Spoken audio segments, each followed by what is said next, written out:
Taking care of my patients has been the fundamental part of my dental practice over the last 10 years.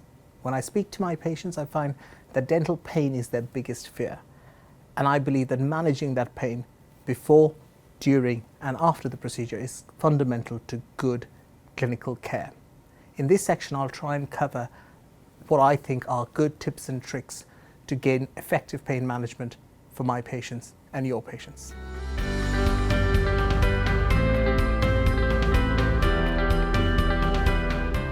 The administration of local anaesthesia is probably one of the most successful dental procedures that I carry out day to day. However, there are days that it doesn't work very effectively, and this could be because of multiple reasons. It could be because my technique is not very good on that day, or I've not given it enough time to work, or I've not given enough local anaesthetic solution for it to be effective. And those are very easy to correct. Sometimes, in my rush to give local anaesthetic, I give it too quickly, and that can cause pain for my patients as well. And therefore, it's very important to remember that we give it slow and steady at the rate of about 1 milliliter per minute to make it pain-free for our patients during administration. It's important to remember that patient factors such as their local anatomy and physiology can also affect how our local anaesthetic is working. So sometimes patients could have additional nerve supplies which could make our local anaesthetic not as effective. Sometimes they can have an infection in that area, which would mean that we would then have to get rid of that infection for our local anaesthetic to work more effectively. This could be done by a surgical procedure called incise and drain, where we take the pus out of that area, or by giving them antibiotics for the infection, if it's generalized. Now, sometimes you can have a very inflamed pulp or hyperemic pulp, which can make our local anaesthetic ineffective. In such cases, giving a different site of local anaesthesia, for example, instead of giving infiltration near the tooth, giving an ID block can make it more effective, or by changing the type of local anaesthetic that you're using, for example, instead of lignocaine, using articaine, might work more effectively for you. From time to time, I will find patients who are too anxious to have local anaesthetic in surgery. And it's very important that I manage these patients effectively. So their management starts from outside the surgery, where I and my team help them, calm them, reassure them, and make sure that they're going to be well looked after.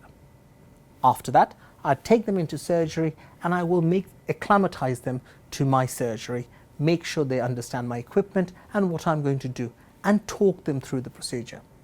It is important that they are comfortable and they have confidence in me.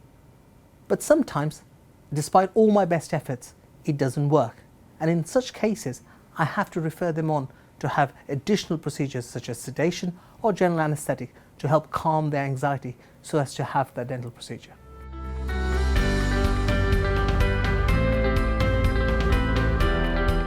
In my experience, incorporating a few additional steps in my day-to-day practice has made it a fantastic journey, especially in pain management for my patients.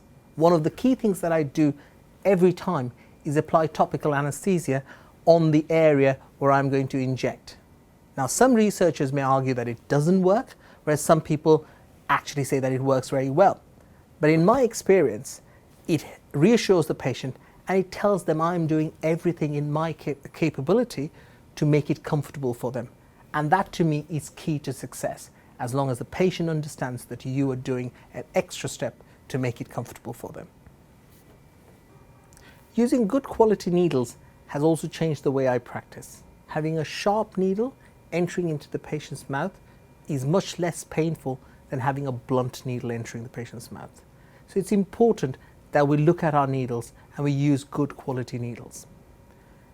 If you have a needle that is sharp and it contacts bone, it then bends. And if you reinsert this needle in the other part of the mouth, then you will find that it will cause more pain to your patients. And therefore it is important to swap needles between two different types of local anaesthetic. Additionally, using specialized needles such as this, which would allow you to give better local anaesthetics. This particular needle is designed for better intraligamentary injections, and this will make it much less painful for your patients. The speed at which we inject our local anaesthetic cartridge inside the patient's mouth can also cause pain. Now, it's important that we try and eliminate that, and this can be done by using computer-aided devices that not only regulate the speed at which the local anaesthetic is injected, but also the pressure at which this is going in, both of which we know cause pain to our patients. Now, these devices are readily available in the market and they are very ergonomic to handle. More importantly, they look less threatening to our patients because they do not look like the traditional needle and syringes that our patients are so scared of. More importantly, because they are easier for me to handle, I can also inject in various difficult, hard to reach places in the patient's mouth, which will allow me to also use it in cases where there's limited oral opening.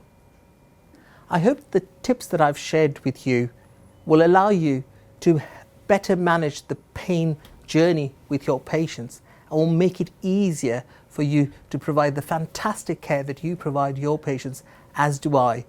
And I hope this has been useful in your day-to-day practice. Thank you for your time.